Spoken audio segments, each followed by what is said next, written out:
Good day everyone, welcome back to Breakthrough Conversations. I'm joined with January, former medicine woman, sound healer and creator. Thank you for inviting me into your home. You're welcome. Hope it's not too messy for you. That's pretty good. That's very good, yeah.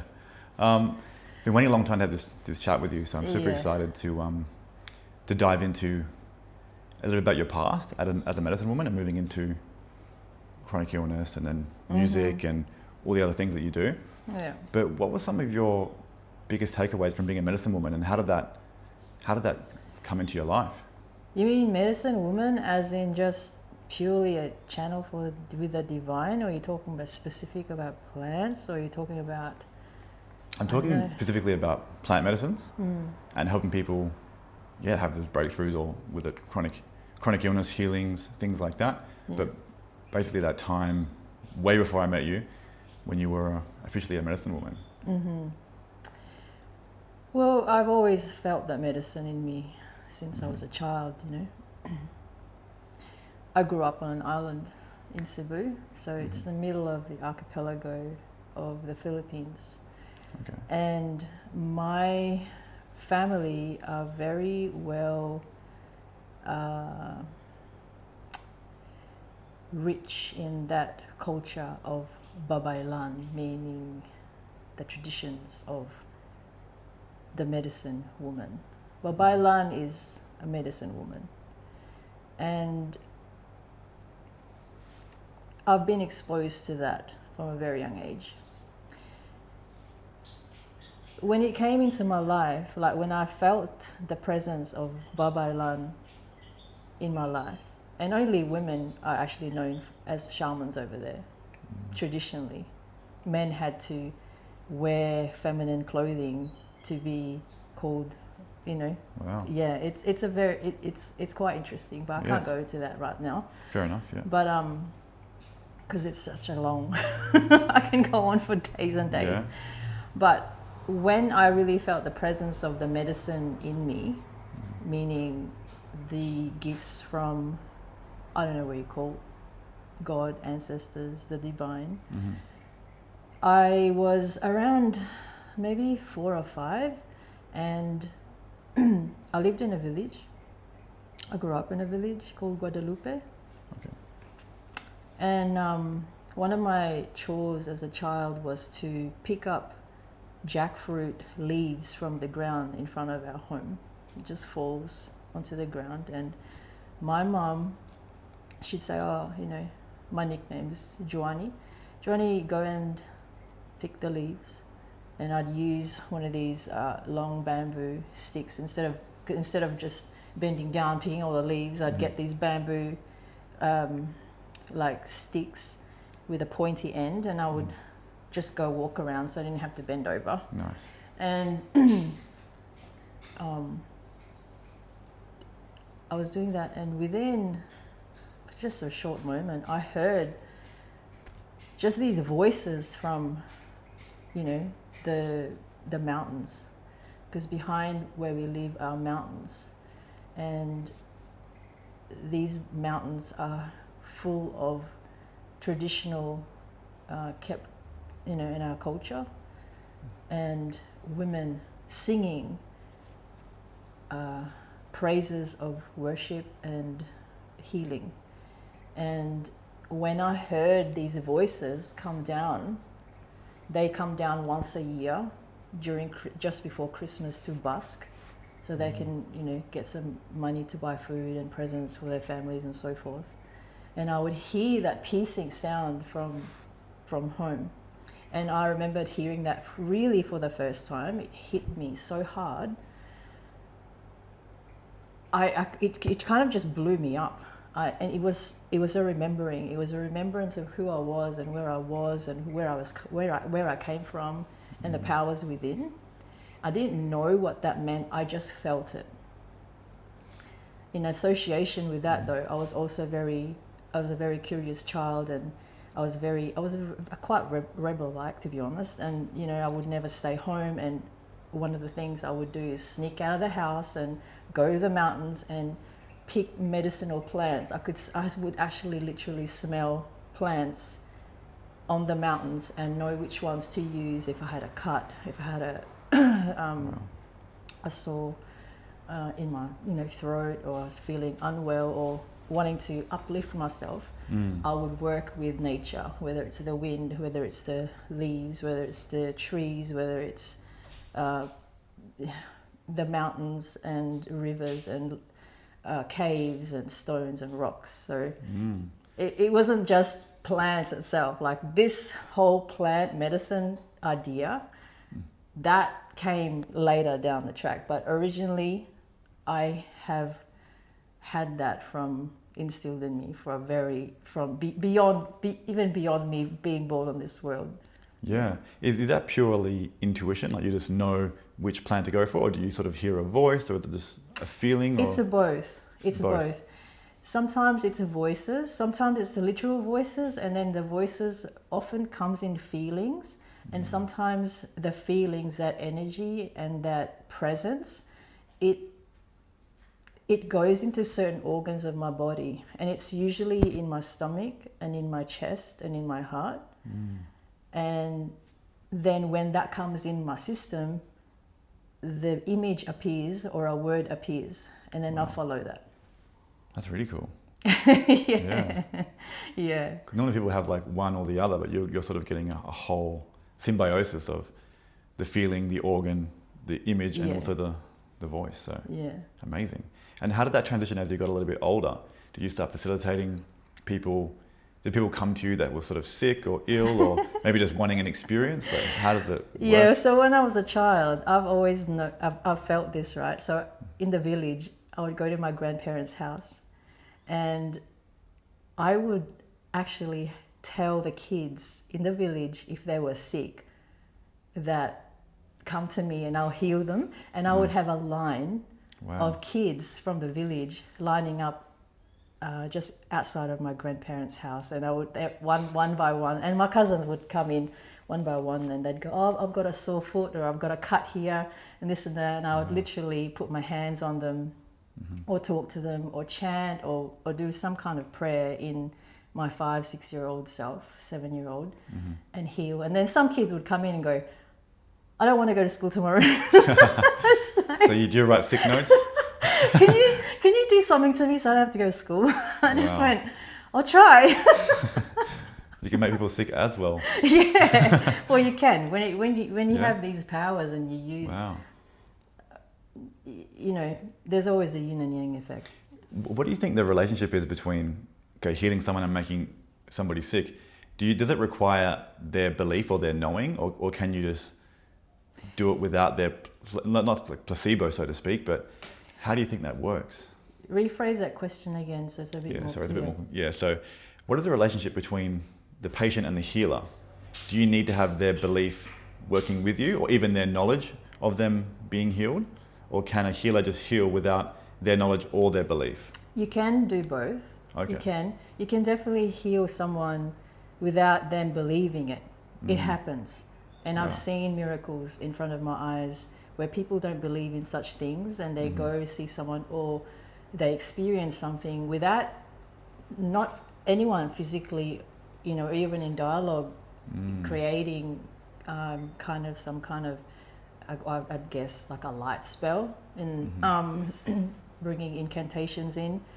It just happens because if you're working and you understand the universal law and how it works, it doesn't necessarily need permission from you, because there are other forces that are working for you, that's meant to be for you, without you having to initiate anything. Does that make sense? It does make sense. Yeah. Awesome. And did you ever facilitate anything to do with like the plant medicine, psychedelics, things of that nature? Did I? Yeah. Yeah, I did. For a long time, I worked with that, probably around a decade, but that was a long time ago. Yeah. And that came into my life where I felt it wasn't planned, It wasn't planned. It came in when I was I think I was around 30, so that was a while ago now. Getting there. And prior to me being 30, I've always been a musician and an artist in some form you know, I look. There were moments I felt a little bit lost, and I couldn't recognize myself because I wanted to fit in with society, and so I was, intoxicating myself with certain foods and drinking a lot of alcohol at the time, and I didn't know how to take care of myself.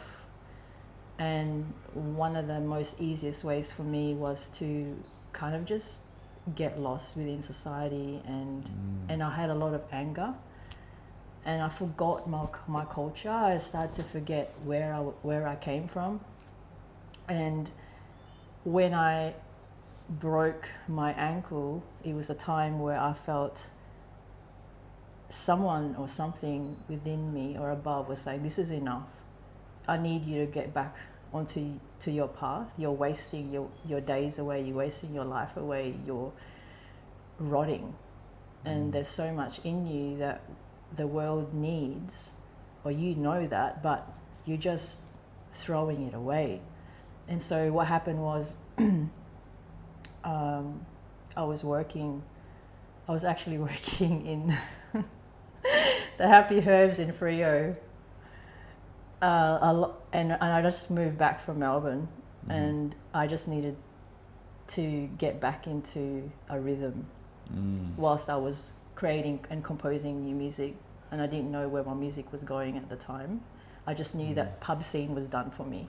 I was tired of working in pubs and hustling. Yeah. And So you transitioned from being like a healer as a child with the friends, the people in the village, people coming to visit you, and you transitioned into, was it facilitating plant medicine journeys? Well, not straight away. I went to uni. High school, and then went to uni. I thought I was wanting to do theory music. Yeah. I found that boring, and it kept me in a box, and I didn't feel free. Yeah. And I didn't like people telling me what to do, so I was just I wanted to run away, and I found it boring. And I did international business. I did commerce as well. So you went from living in the village, doing healing work, then going in. So you left was it the Philippine Islands that you were living at? Then you went to so I was Melbourne. in the Philippines until I was 10, and then I moved to, my dad took us in Frio. Okay. We lived here, then we moved up north, and then I connected with a lot of the Indigenous kids up there. Oh, great! Because the fairer kids didn't like me, and I didn't know how to speak English very well. But they obviously felt my spirit, and they took me in straight away. And where the fairer kids didn't want anything to do with me, so I was introduced to that world. Oh, wow! And then from there, I felt like I was welcomed, and I kind of fit in. But then when high school finished, I was needing to find my way into the world, and I wanted to make my parents and my family proud, because a lot of them are all commerce based, business wise, and I thought, okay, well, my mum would be really happy. She's an accountant, and all she wanted was her children to flourish in that world, which is fair enough. Yeah, it's all about commerce in this world. So I did, and I found it was very stifling for me, and I did not enjoy it. I would literally wait a night before any essays or any theses were meant to be handed the next day, and cram everything in, and had to wear certain suits for these fucking business presentations. It was just. Could you imagine me? No, I couldn't. I actually didn't even know you went to. You studied business. And so I ran away from that, and I went, fuck, I can't do this for my parents. And I knew that music was calling me, because I was writing all these songs, and it's always been there in my voice. And I just didn't know how it was going to happen, but I just went. No, I'm not going to be a classical musician. I'm going to do my own way. I'm going to create my own rules and find my way in this world. And then from there, I then moved to Melbourne, and found my way in Melbourne, and lived in churches, and and just was a really magical place for me. I became very streetwise, and I started building community over there and connecting with people. Nice. I was a carpenter during the day. Oh wow. And I was a musician at night, and and then from there it was time for me to come back to Perth, and I broke my ankle, and then that's when like things woke up. So breaking the ankle was kind of like a message to slow down or to stay anchored, or what was the message in that? Oh God, that's another story about breaking the ankle. Anyway, I actually broke it in Melbourne. I had a little bit too much to drink. I was 30, or yeah, I was just 30, and I had these Irish friends that were staying with me in the house, and we were just partying all the time. Yeah, the Irish love the Irish, they can drink, and so I had to feel like I had to keep up with them, and it was around the Christmas and the New Year's time, so it was every day, and we were just hammering it down, you know. Was your liver screaming at you? Oh, Were you getting the image? everything was screaming at me. This is probably most likely why I actually broke my ankle, and I was like so excited that one day that we were just hammering it, and it's like, oh, come on, January, pull out your guitar and da. So I ran into my room upstairs, and I came back out, and I ran back down, and long and behold, my guitar flew. I tripped over, and my guitar flew down.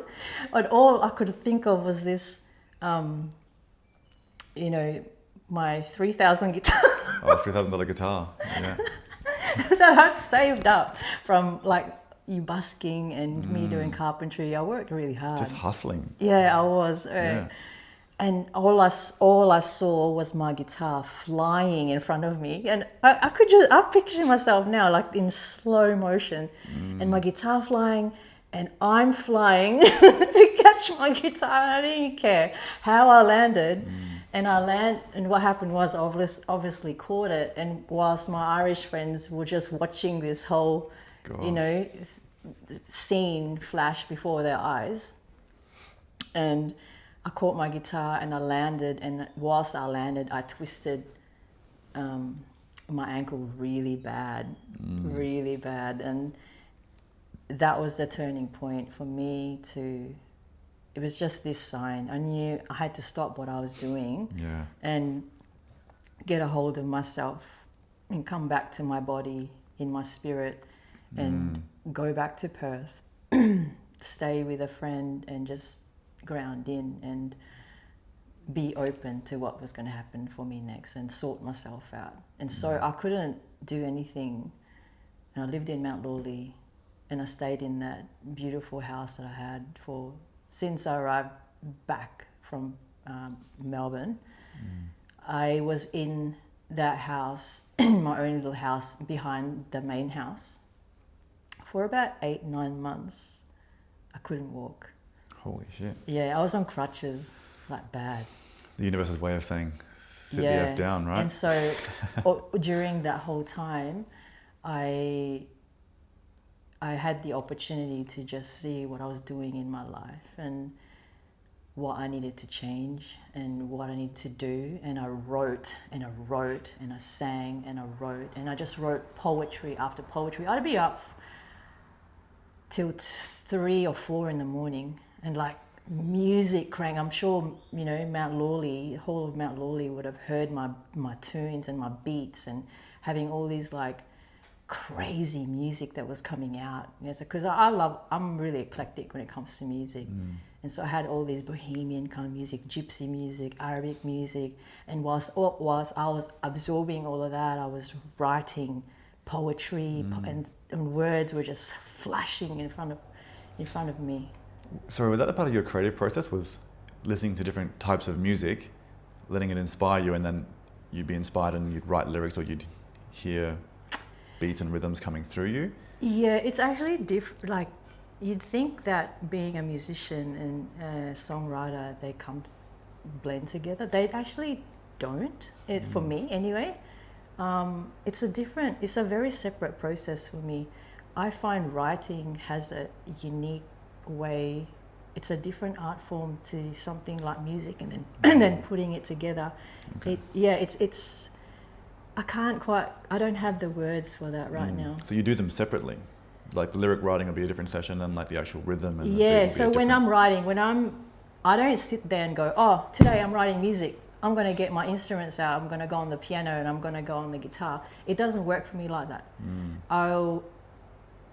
It feels like, oh, I'm feeling this sense of music coming through.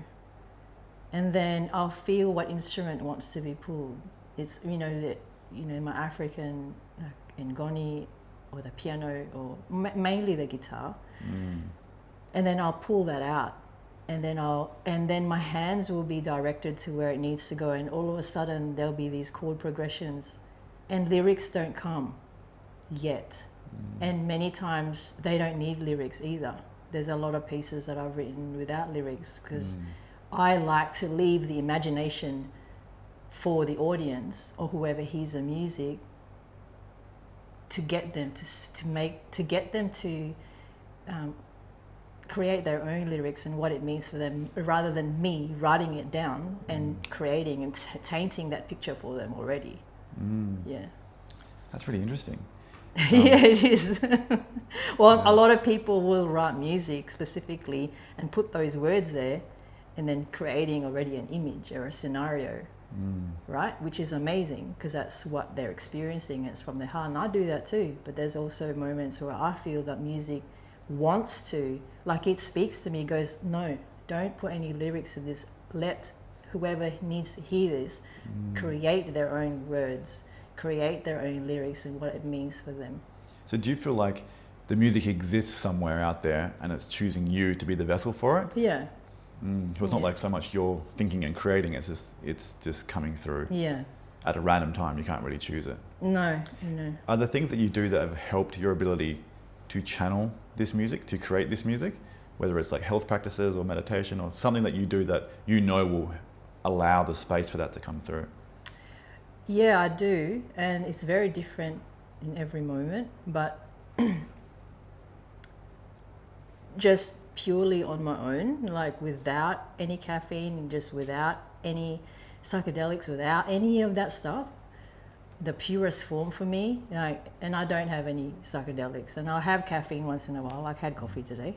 And you're coming like, man, I gotta get a coffee. You stimulate the mind, yeah. I write. I write, and I live a very simple life, meaning I talk to rocks.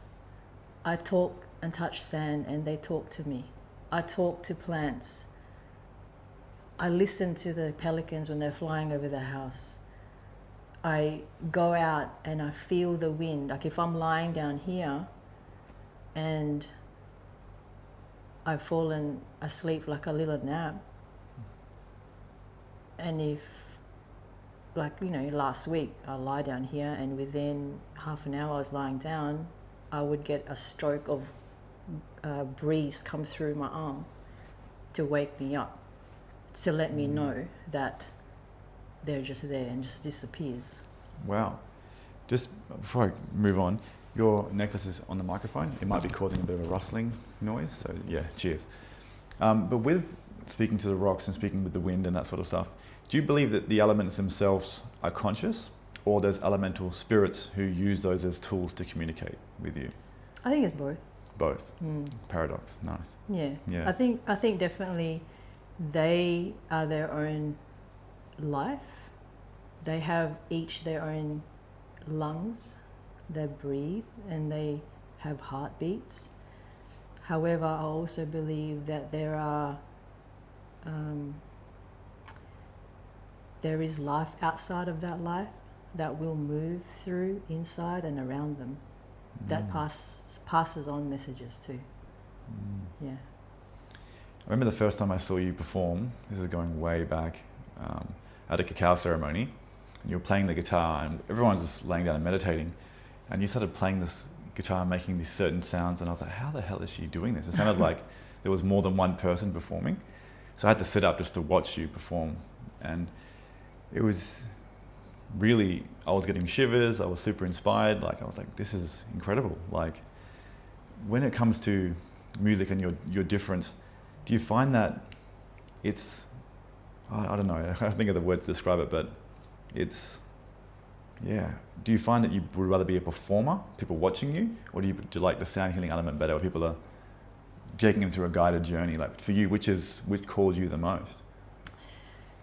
You know, that's a really interesting question, because it was like yesterday, it was only just yesterday, I remembered an old friend. She said 10 years ago, you know, I'm connected with a lot of Bali folks, and especially in Ubud. And you know what music is like over there in Bali Festival and all that kind of, that vibe Heard, and stuff. Yeah.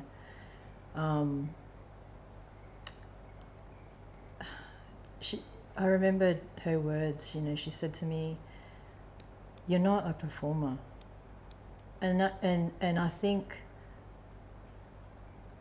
I thought the only way for me to be able to deliver and express myself through trying to be authentic was to perform. And it just feels really unnatural for me. I think there's always going to be a certain element of performance when you're in front of an audience. There's a certain etiquette. But I see that you need to, you have to find an artistic way to be able to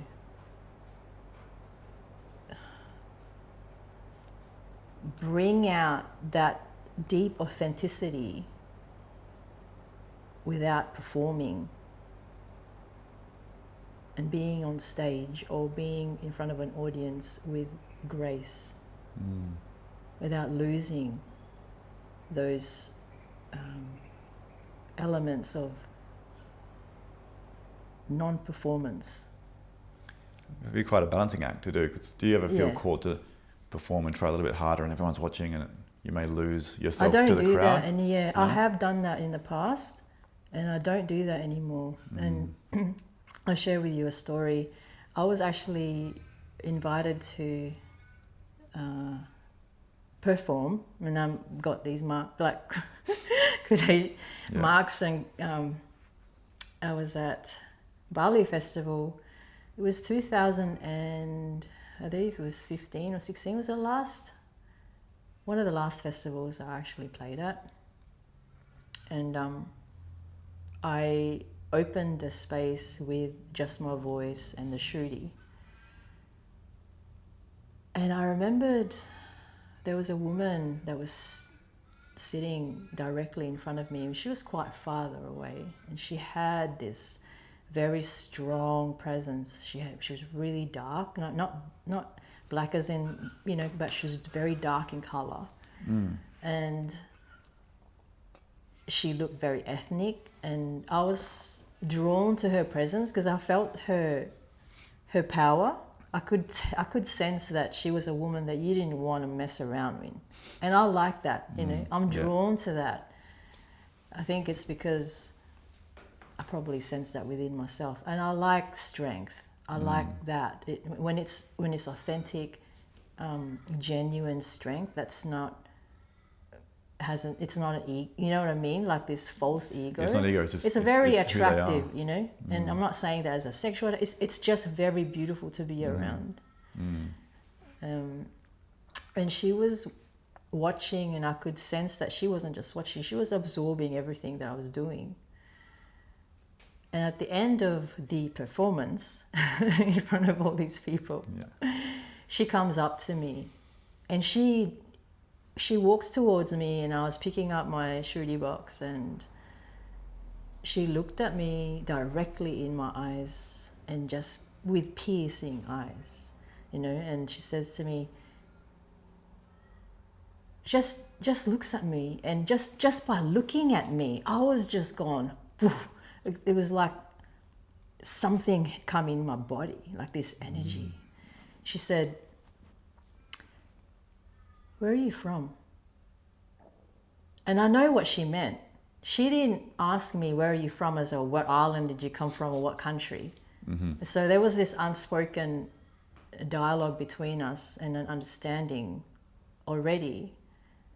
And I didn't answer her, and I just looked at her because I was just so blown away by her power and her magnificence, right? And she said to me, she looks around at everybody in that space. She looks at me and she goes, you don't belong here. You don't belong here.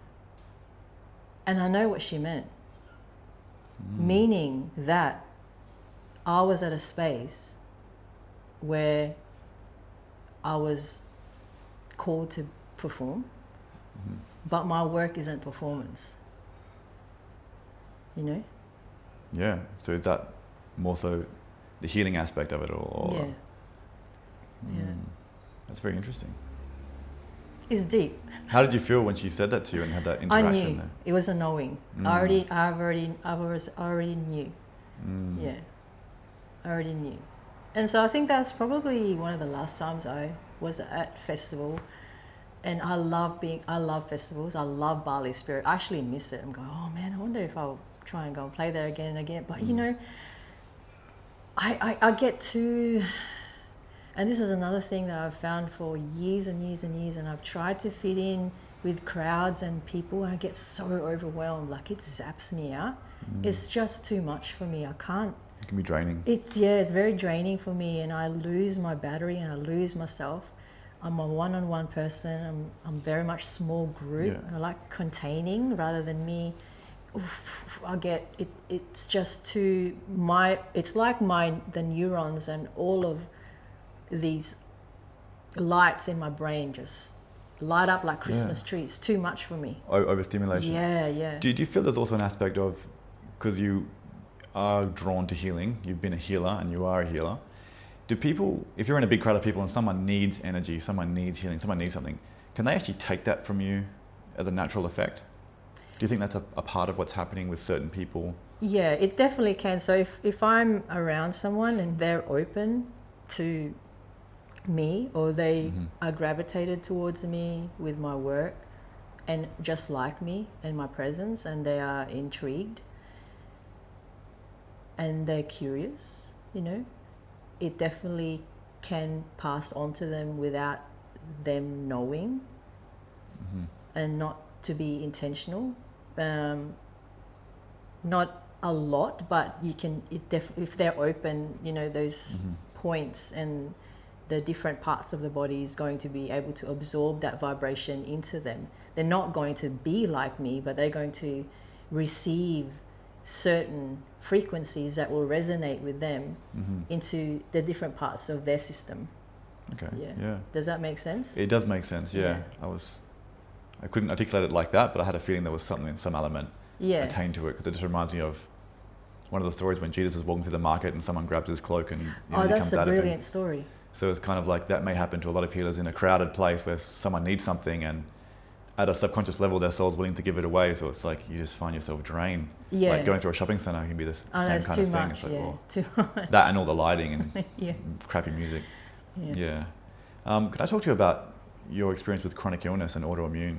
Because I think when we first met, you were coming out the tail end of your healing journey, but it was a bit up and down. And at one point, you were so unwell that you couldn't actually walk and you couldn't eat anything.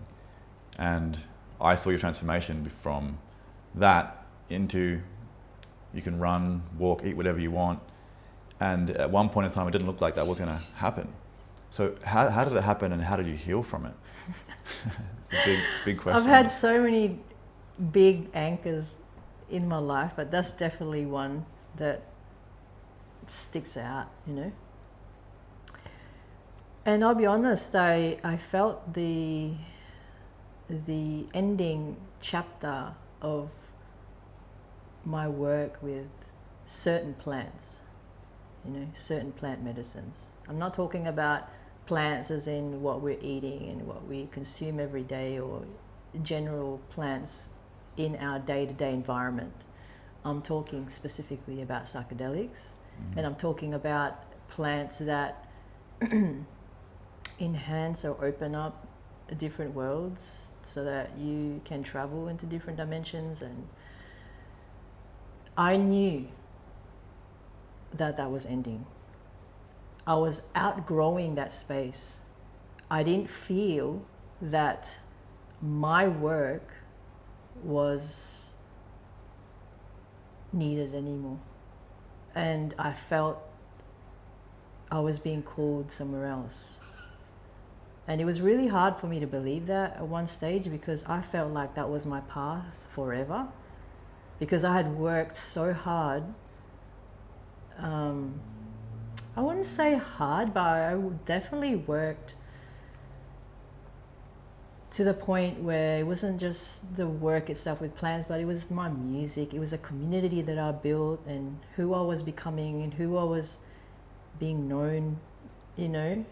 I had an identity that was created, that I'd created, and people saw me in a specific or in a way.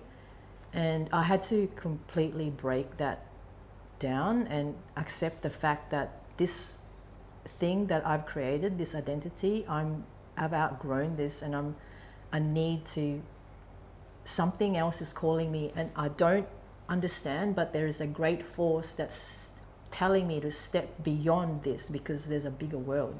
Now I'm sharing this not because I disrespect the plant medicines and the shaman. Like, it's nothing like, this is my journey, this is my experience. My spirit and my soul was wanting me to step outside of that space and remember the powers that were gifted to me, and the knowledge and the wisdom that were passed through to me from a very young age, to come back to that and no longer need specific plants for me to open up those channels. But I needed to step out of that. And I went to the beach.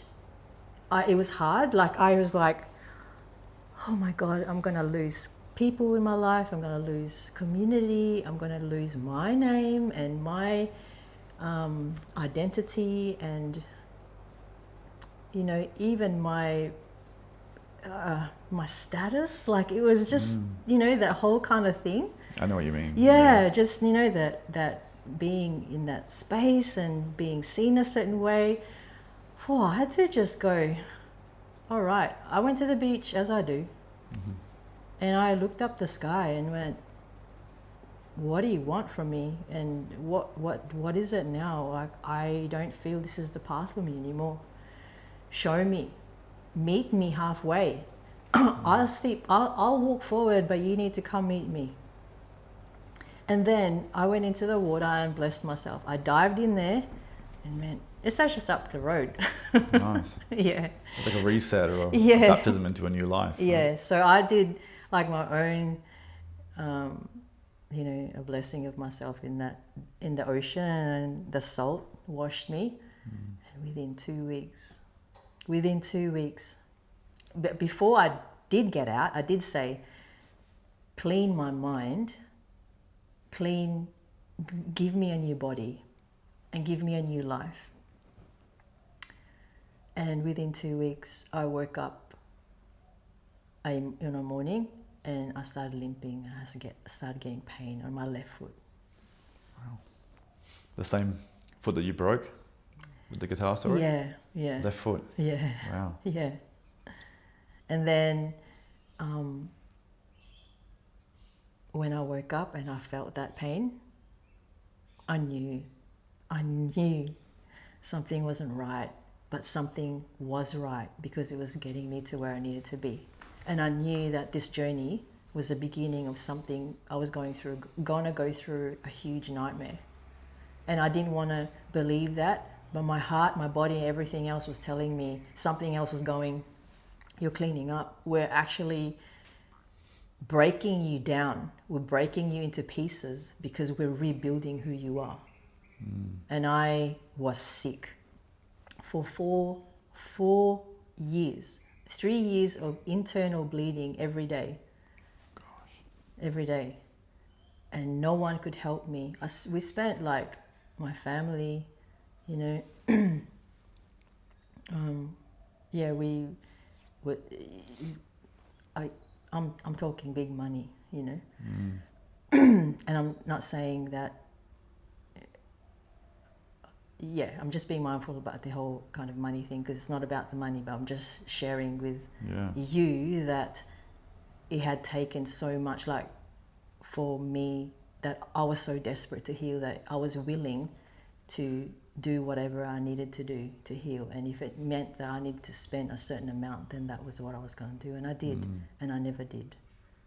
I didn't. Yeah. Yeah, and I was desperate. Yeah, when your health is in jeopardy, it doesn't really matter.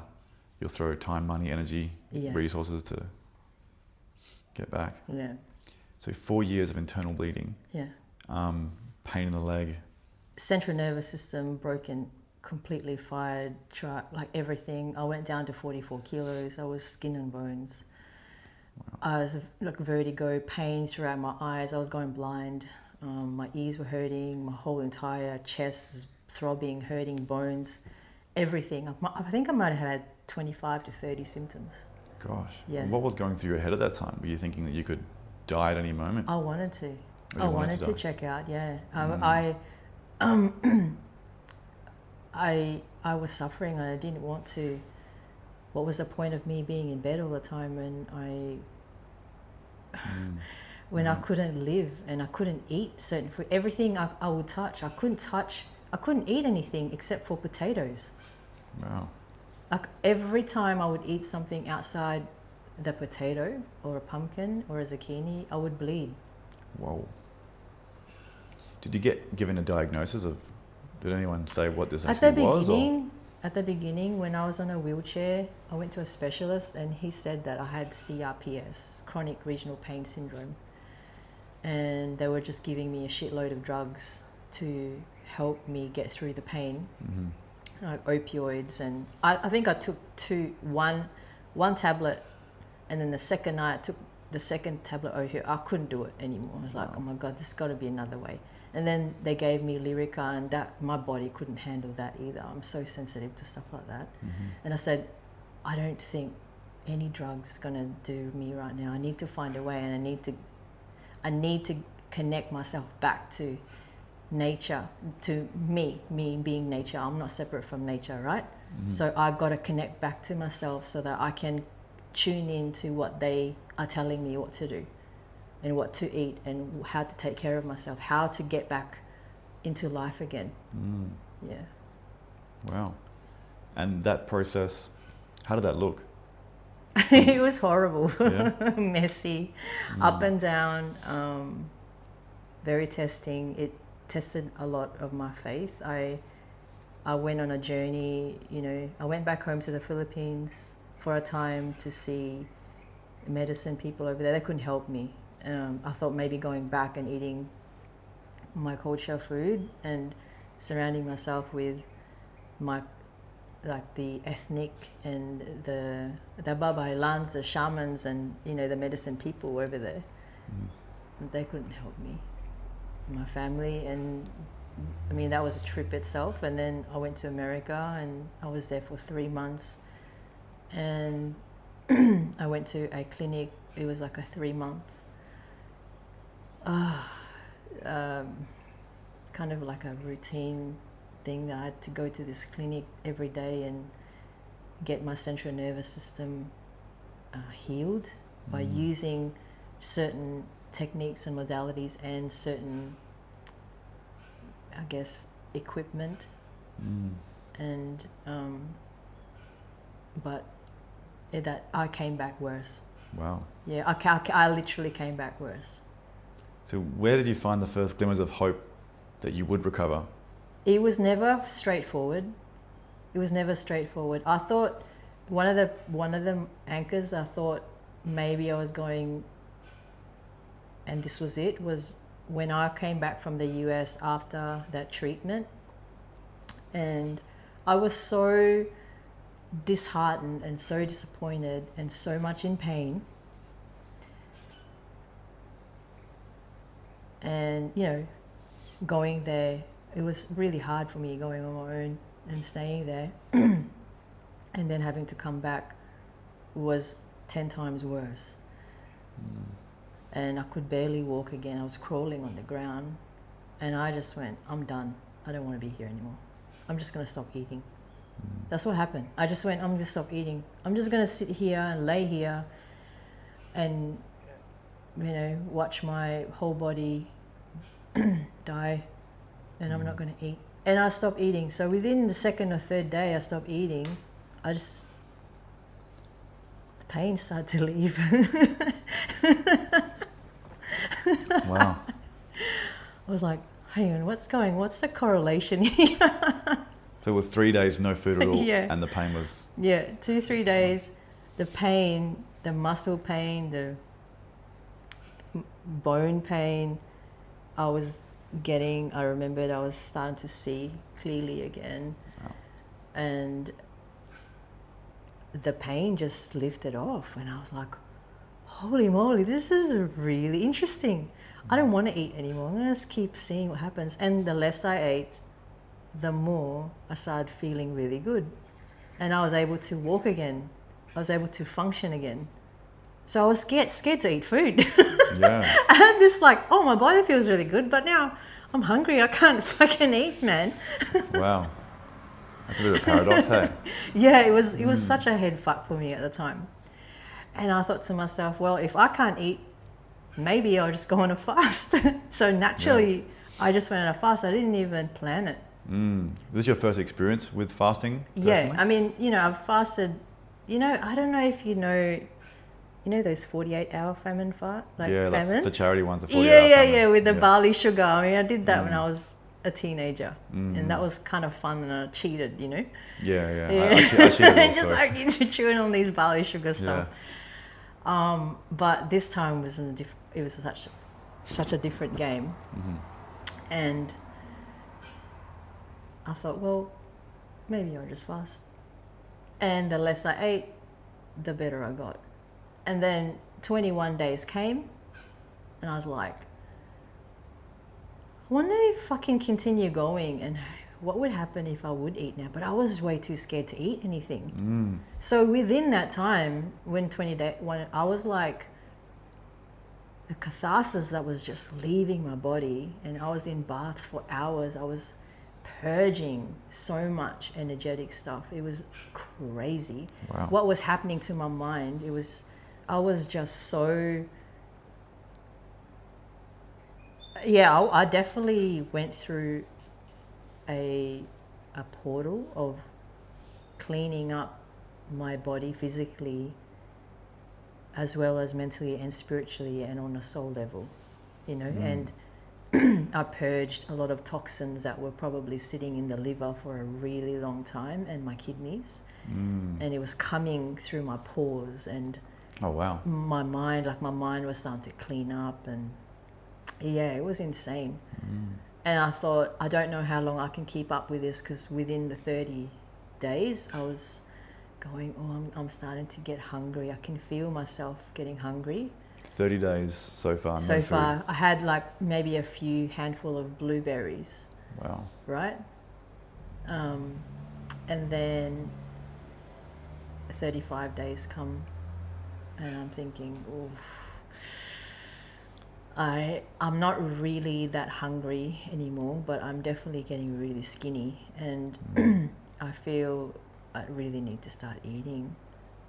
And the number 40 came up for me, and that's when Jesus, when he 40 days. 40 days of fasting out in the desert. I thought, I'm not Jesus, but maybe I can just try and get there. Yeah. It's so close. Maybe I can connect with Christ consciousness or something. Yeah. To bring that into me and my being, and see if I can get up to 40 days. And within the 40th day, I said, I'm done. Yeah. And I grabbed myself a huge watermelon from the shops. It was like half, it was a really big half one. And I picked it up, I kid you not, Brett. I went and grabbed it, and I sat in the car. I opened up, peeled off the plastic off it, And I sat in front of the car, in front of my steering wheel, and there were these people walking past, right? Just doing their thing. It was a chilled, I think it was Saturday or Sunday morning or something. And they were like walking back and forth to the shop, getting stuff from the bakery. And I just dived my whole mouth, my whole face, my whole entire face. I have goosebumps telling you this. Because you can just imagine me in front of that steering wheel, haven't eaten for 40 days, and there's a massive watermelon, juicy, plump, and it was so hydrating. I just shoved my face in there and just started eating it like no tomorrow. Yeah, I got the visual. That's so good. And then I had like watermelon juice just dripping off my... People would have thought you were on meth or something.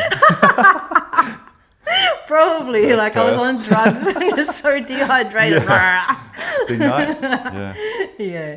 Wow. So I devoured that and just happily devoured. It was like making love to this watermelon. It was insane. Yeah. Beautiful. 40 days, that's a long time. Yeah. Yeah. Wow. Yeah. Damn. So you feel like you were purging a lot from your mind, your body. Yeah. And after you had the watermelon, was there any reactions? Were you feeling sick or bloated or?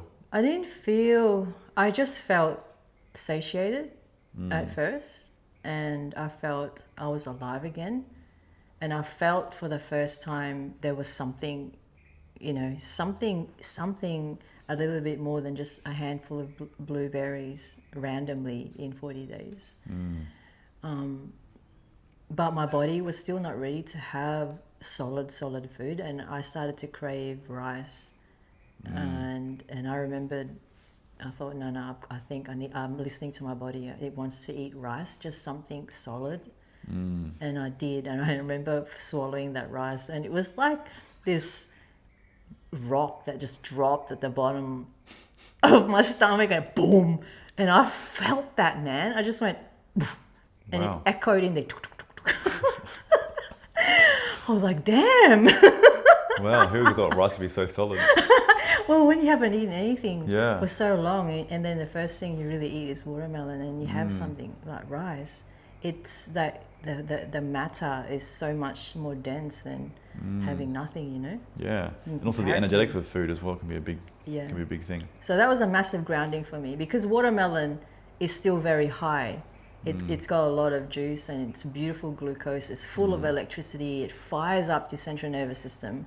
The glucose in there shoots straight through your brain, and it cleans you out. And it moves very fast in your blood, and in your lymph. It cleans your lymph, Oh, really? boom, like that. I love watermelon. Yeah. But so when that rice came in, boom, it was like, there's a rock inside of me. Wow, that would have been very strange. Yeah. How'd your body react to the rice? It was good. Okay. It felt like I felt earth.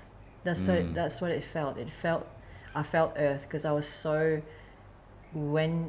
it's like when you're juicing, I don't know if you've juiced for a certain period of time, you feel very heady, in that third eye space, and you can kind of travel in worlds without having to be too intentional about it. But that's me anyway.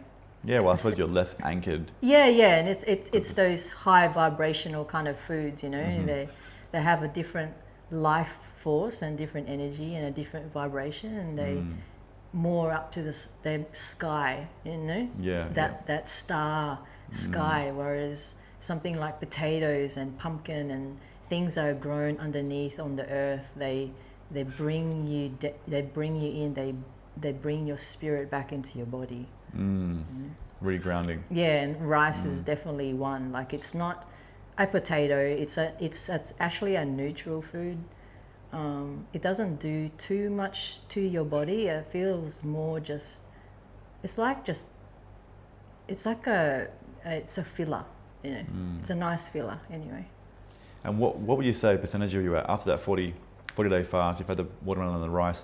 Were you at about 100% in health-wise then, or were you sort of building I was up? still What would you not give good. it at a percentage? I would probably say 50, 60%. 50%. Okay. Yeah, 50, 60%. I thought maybe I was cracking through something, because I was I was able to eat, and I noticed that I wasn't having those pains, but I had other complications that came through from, it was just part of my process. It was part of what my body needed to go through to get to the point to heal. Yeah. How'd you get up to like the 80, 90 mark? What were some of the things that... So the 80, 90 mark, one of the big things was celery juice for me, and raw honey. Raw honey, celery juice. Yeah. So as you know, the honey that I get from January country up north. Oh yeah, I've had that. Beautiful. Yeah. Amazing, yeah. And I would have just celery juice first thing in the morning, and I would keep my diet very clean, and I was just very patient, bringing in a lot of medical medium modalities in there, not 100%, because I find, even though I find the information just really amazing, it was some things I also found it didn't quite gel for me either. I'm just being truthful, you know. So I would just pick things in those teachings and in those information that my body resonated with. And one of the big things was the celery juice, and bringing in wild blueberries in my diet. Wild blueberries, celery juice. Nice. Yeah. Cool. And that got you to above 90? Then it got me to above 90, and then it stopped. Oh, wow. And then I was like, what? There's like 10% left, and I'm still having to keep going. Like, what's going on? It's already with my 4th year mark. I'm off the bed now. I'm running around. I'm gigging again.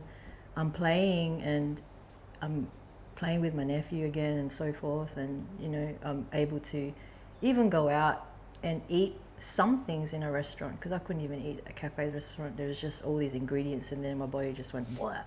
Yeah. And there was 10% left, and I was like, oh my god, what now?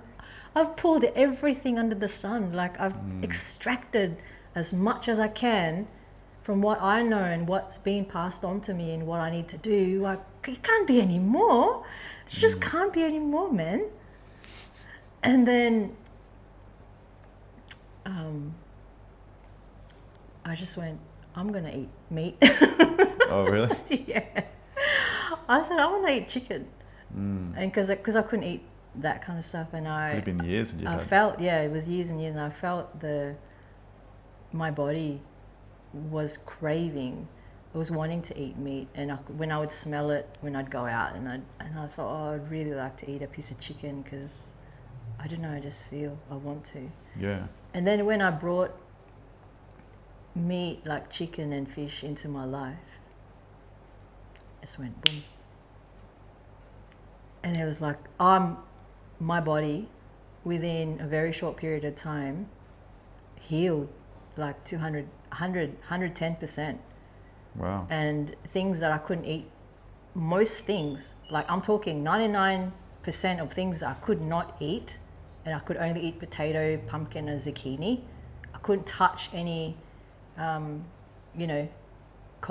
condiments or anything. Like, I'm talking anything, to now being able to eat everything, to dairy, to gluten, to eggs, without feeling sick, without feeling the symptoms. I've been able to have champagne. Wow. Even after 8-9 years of no alcohol, and to be able to drink coffee, to be able to have tea, to be able to have chai, and enjoying myself. If I want to go out to a nice meal and have steak or pasta and bread and butter, like those things. And I don't eat them all the time, because I know what my body needs. But the choice now, because I was like, I am not giving up until I'm at that point where I can eat everything. Now I'm not healing myself so that I could eat everything. I'm healing because I want my body to get back to how it used to be, even better than that. Wow. Yeah. Because there was a point in time where I remember you couldn't even sleep inside. You were sleeping outside. Because there were certain dusts that would affect you, and you just have a full-on chemicals episode. Was another thing. Yeah. So I couldn't sleep on certain mattresses and couches, and there's still some times where it's like full on chemicals. I just can't be around. It's just like, it's just. It's almost like you walk through David Jones with all these sprays. Like Yeah. I will avoid that like the plague. Yeah, and then, you know what? The interesting thing with that though is that when I became really sensitive, I also noticed that I was picking up on people's immunity and like being able to pick up what was happening for them in their bodies, what viruses were living in there, what heavy metals they had, in which area of their bodies and their livers and so forth. So that medical intuition naturally came all at the same time. Do you still have that now? Yeah. I still have clients that come see me. I don't obviously, go, blah, blah, blah, blah. It's not like that. It's just life brings me the people that need to work with me or vice versa. More like organic, you're not really, So that was a very interesting section, and going from like that psychedelic plant medicine to now working with plants, just without any of that, just being to fully helping understand and bringing that into people's lives so that they could actually heal certain things and pull certain metals that been inside their bodies for a very long time that's making them sick. I've heard someone say to me once that a healer will often go through a journey where they get sick or go through bad relationships or have a lot of issues in their life, but they'll come out of that and they'll help others go through the same thing, or it just gives them the ability to do that or to empathize. I'm not too sure how that works, but it aligns with what you're saying, that when you were at the peak of your sensitivity and your sickness, you had these gifts to read other people and see what they're going through, and now you've kept that even though you've come out of being sensitive yourself, which is amazing. It's like an initiation process. Yeah, it was really interesting. What happened was I was just driving along and I wasn't completely healed yet. It's probably about 90%. And there was a traffic light, so I stopped on the red. And I mean, I'm really sensitive anyway, and I pick up on people's stuff a lot. I like more than what people know. Like I can actually smell people from far away, and I can smell and sense and pick up on things. My senses are kind of like super all over the place. I taste, smell, like it's crazy. Is it annoying sometimes? Like, you don't want to smell people. No, it is. Well, this is what happened. So, and this guy was walking, crossing the the road, and I was just sitting there waiting for him to cross the road so that it will turn green.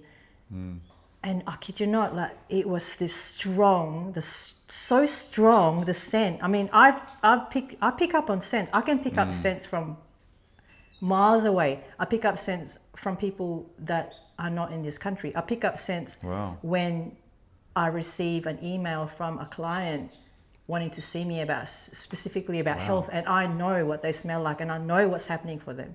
But this was like, this scent was really strong. So he was walking, right? And it was so full on. I just went, like I hit myself in the back, in my head.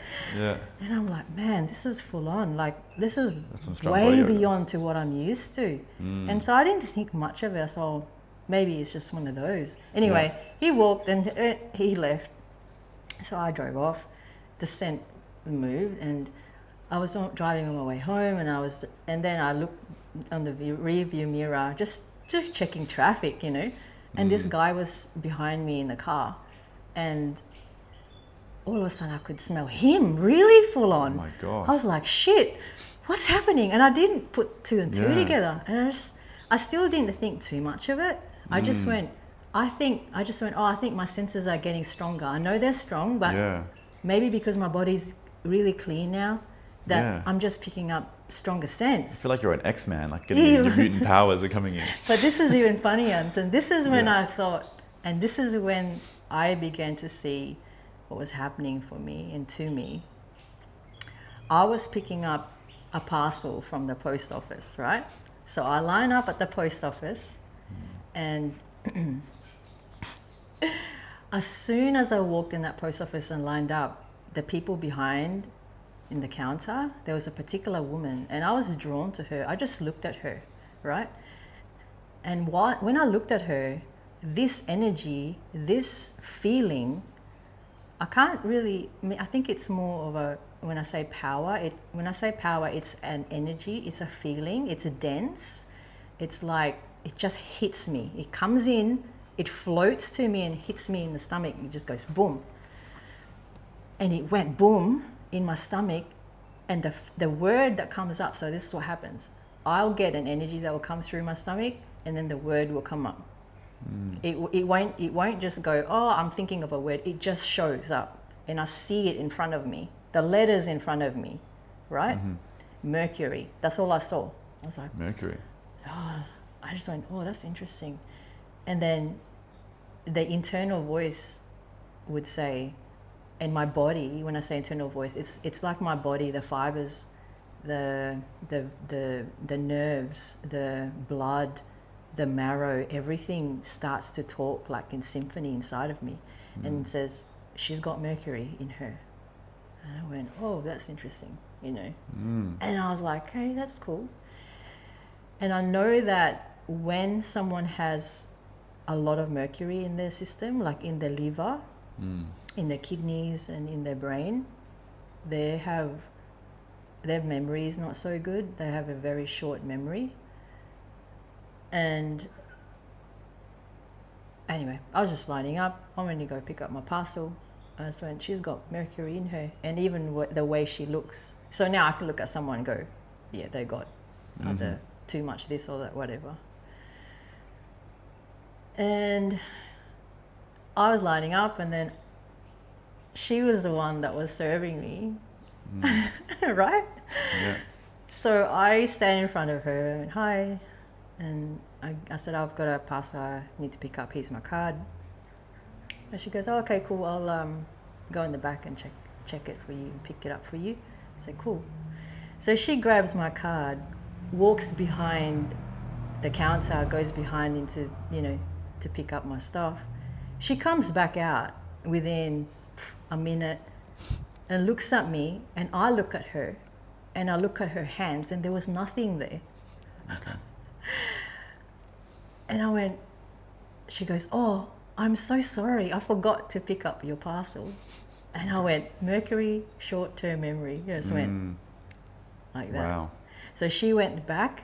She couldn't believe that she walked in there and came back out With nothing. with nothing. And I couldn't believe that just happened to me. Well, I could believe because I've experienced stuff, but this was on another level.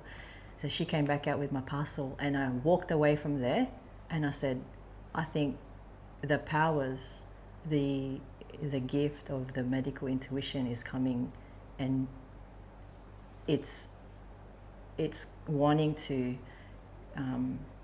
blossom and be part of this being that I am. Yeah. And so from there I began to work as a medical intuitive. Wow. Yeah. That's amazing. So did you tell her at the front of it, like, excuse me? Hey? Did you tell her that she had a mercury issue? No, Or I it's never just a bit do. Too, I don't do it. gotta be invited, right? Yeah, it's just the nature. Yeah. What your environment and how you're connecting, and it really depends on the nature of your connection and what's happening. That's Externally, true. internally. Yeah. I can't. It's rude of me to just go, oh, you've got a lot of plastic in you. Like, you really need to take this, and that. Blah, Yeah, blah, blah. it's people just don't respond well, do they? It's none of my business, but I definitely do. I'm very mindful, and this is why a lot of reasons why I also spend a lot of time alone, and I need to be alone, is because I pick up on other people's stuff and what they've eaten the night before. It stays in their system like 24, 48 hours. And what happens is that it moves, like it comes to me in what they've eaten, and I feel it. Oh, wow. And I have some really wacky fucking dreams, or the food that they ate didn't resonate with me, and I start feeling sick. Oh, wow. Yeah. So Interesting. So you know what they've eaten. yeah. I don't necessarily go, oh, they've eaten cake, but I'll go, they've had artificial flavors and the color, sometimes the color. Wow. And things like that. Did it freak your clients out? Like, you had cake, didn't you? Like, how did you know? It depends. If I Besides the become crumbs on your close, shirt. if I become close with my clients, because Yeah. it happens, you know. Yeah, definitely. You can kind of crack those jokes or whatever. Like Gotta have a that. good sense of humor, eh? Yeah. Can't take everything, you know, so seriously. It's part of when you're healing. You need joy. You Yeah. know, you need joy. Definitely, yeah. That's a very interesting journey.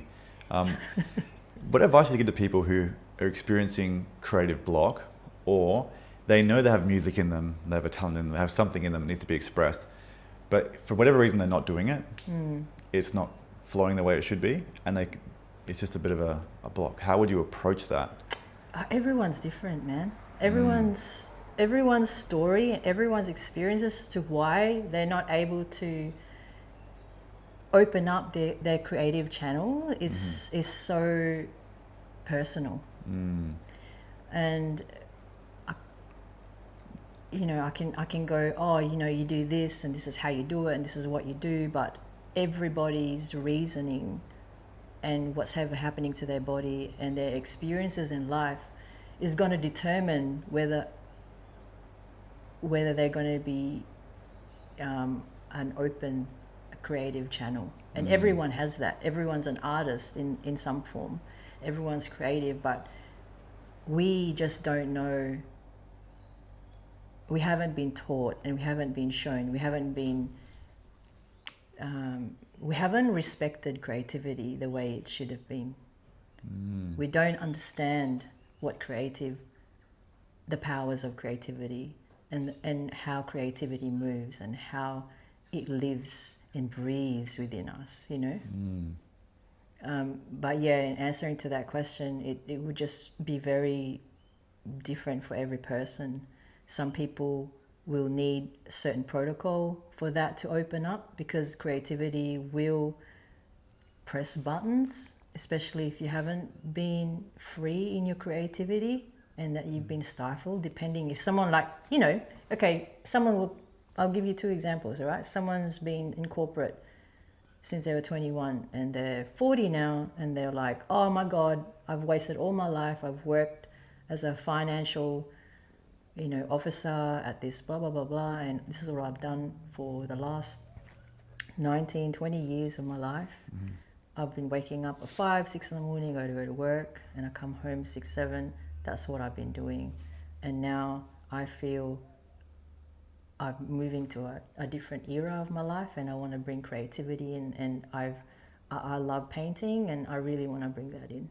So, you know, you're going to be working with someone like that who's been probably obviously neglecting that creativity, but hasn't maybe wanted to, but couldn't because of his fear of having to earn money, right? So I'd have to work with them in a different way to someone like who is a 21-year-old who's now 40, but has been working in Fremantle Arts, who is also an artist, and they find themselves not creating because they've been doing the same thing over and over again, even though they've been creating, but they haven't grown from their creativity. So I would give them a different protocol and a different tools so that they can open their creativity and bring it up to the next level. And there's just too many factors. There's too many variables. You know what I mean? There's a lot of variables. Yeah. I'm not a person that will go black and white, tell you, Brett, go, hey, this is what you do and this is what. You're not gonna get a straight answer from me, man. Yeah, true. That's fair enough. But you were saying that we don't really understand how creativity works with us, so it flows through us, and I don't remember what the word you used exactly, right? But you're speaking of creativity as its own force, its own entity, its own consciousness. Are there anything that, in your experience, that you know of what does it look like to respect creativity, and how do you build that relationship with it so it can flow through and you can hold more? I think the first thing, and this is just on the top of my head, and this isn't me going, oh, you know, being spiritual or whatever, is more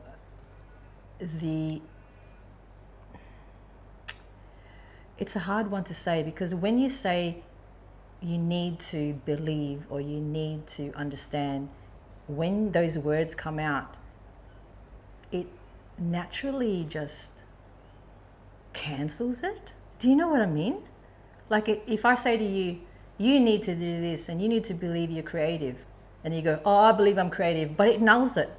Yeah. Do you know what I'm saying? Well, you can't really like manipulate it. Like I believe. Yeah. You know what I mean? So I Yeah. say, well, the first things first, you need to believe that you're actually an artist and you're a creative. You need to believe that. But do you believe it? Even if you think you believe it, there's still a part of you that go, right? And this is the thing. When I share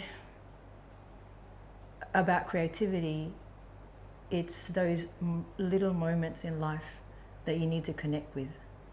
And the biggest thing is connection is not just your connection with yourself, but in how you touch and how you relate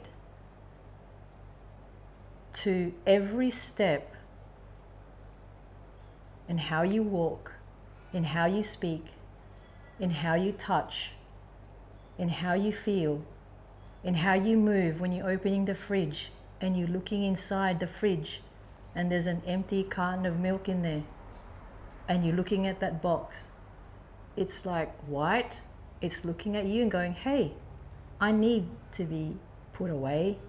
I don't belong here anymore. I need to be put in the bin. Spill the rest out in the sink prior though. That's creative. And so when you start connecting in these mundane, and I put that as like these marks, boring things, people do not, they bypass that creative. These are creative little lessons.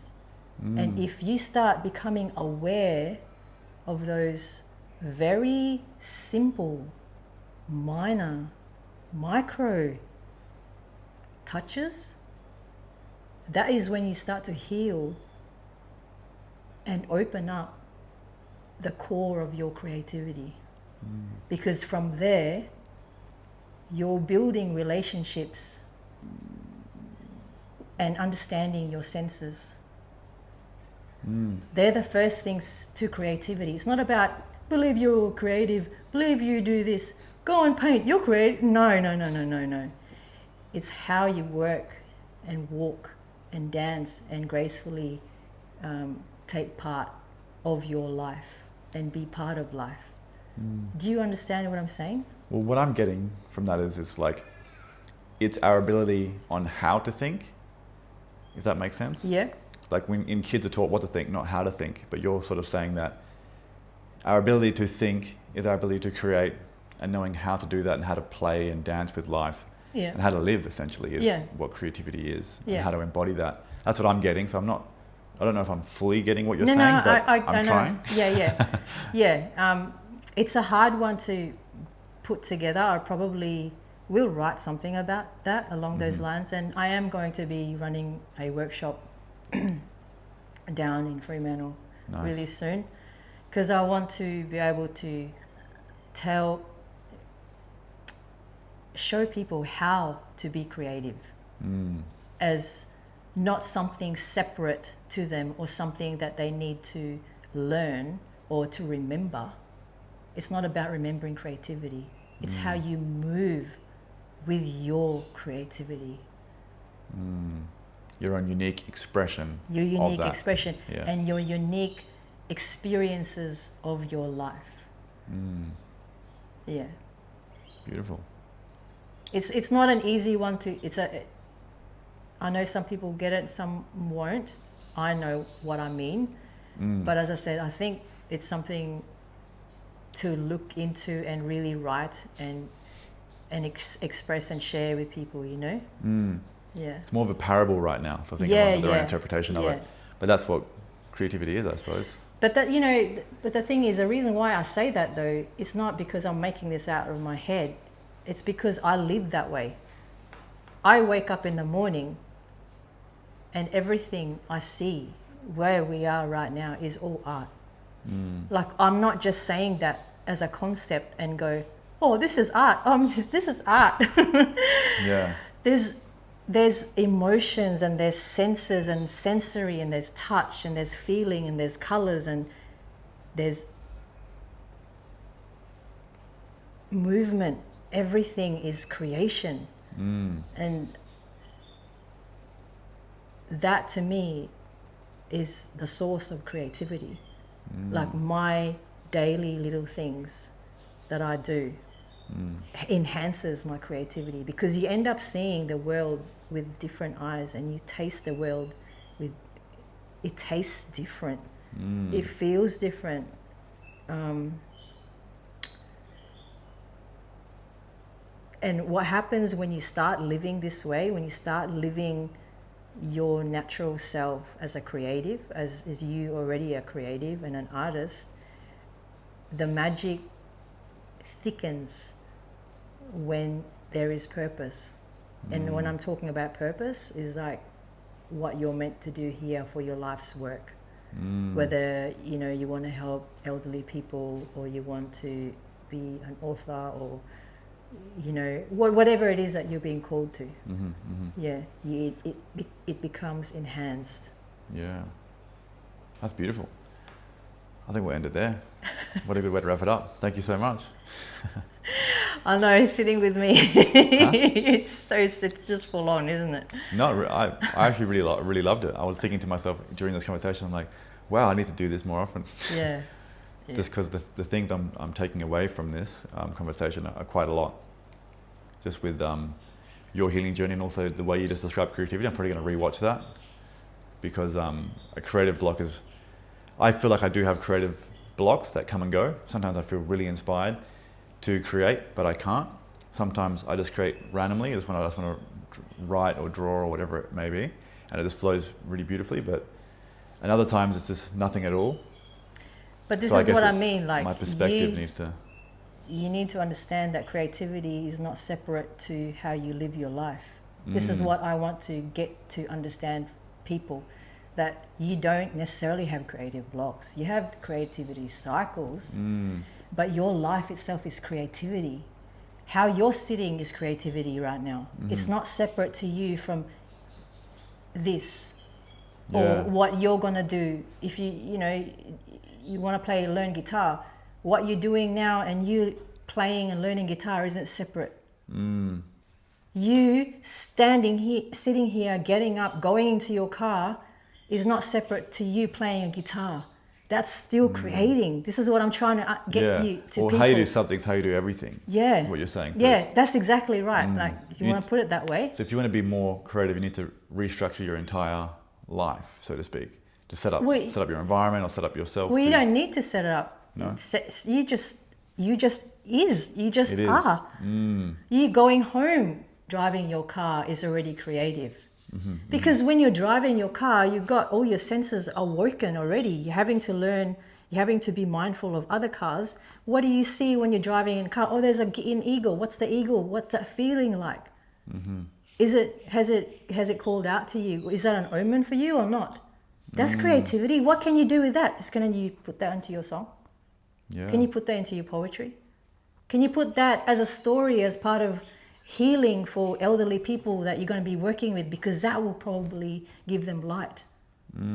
That's creativity. Yeah. And that's what I'm saying. It's not, you're not separate. Yeah. People go, oh, I got to do creativity. No. Yeah, sure. It's not like I'm going to go sit down and be creative. It's happening all the time. No, it happens all the time. And when you are becoming more intentional with your creativity, and when you want to write and everything like that, that's just you containing what you have captured and acquired and absorbed in your daily life, so you can magnify your fucking work. Yeah, so... Do you understand? I do understand. Now you're starting to get it. No, I feel like I get it now. Yeah. But from what I'm getting from this is just like, it's going to take a greater amount of awareness as well, to be aware of life happening that's creative, that is creation all around you. Yeah. And how you interpret that, and how you can use that for your purpose or for others and things like that. So I don't know if that's 100% what you said. But you're getting. And see, the thing is, right, the reason why that people have this idea that creativity is separate, and even when someone's working at corporate, there is still creativity in there. It doesn't matter where you are, there's creativity fucking everywhere. we have never been shown, and we have never had that wisdom passed down to us as we were never surrounded by these knowledge. You know, we weren't taught. It was stripped away from us a long time ago. Yeah. There was a study that I read about just recently that it was like they tested 5-year-olds and how they interact with the world, how they think, to try to test them for genius, saying, okay, 95% of children at around 5 years old show traits of genius in them by the way they think, the way they're creative. They did it at I think 10, then 15, then 18. Yeah. And it was just a decline. It was like from 95 to 40 to 30 to 10 to less than 5% by the time you finish high school. And it was pretty much saying that school, or the schooling system we have, destroys genius and creativity. Yeah. And that's what the data suggests, because there's no daydreaming, there's not very much time for art or creation. It's more just maths, arithmetic, follow the rules, do what we say, so to speak. Yeah. And for me, it felt like there wasn't much creativity in school. It was more stress of studying results, exams, and doing what you're told, and discipline and that sort of stuff. So I totally get it. Yeah.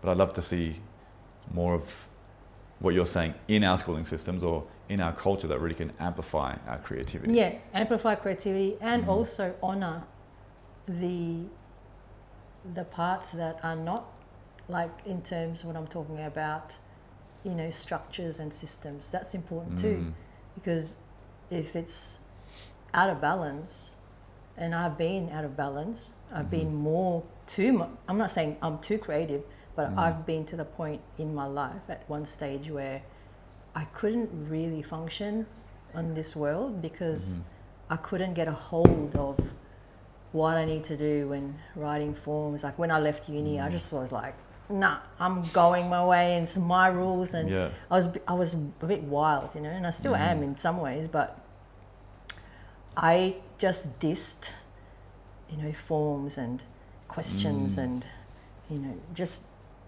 the law itself. Yeah. Uni will do that to you.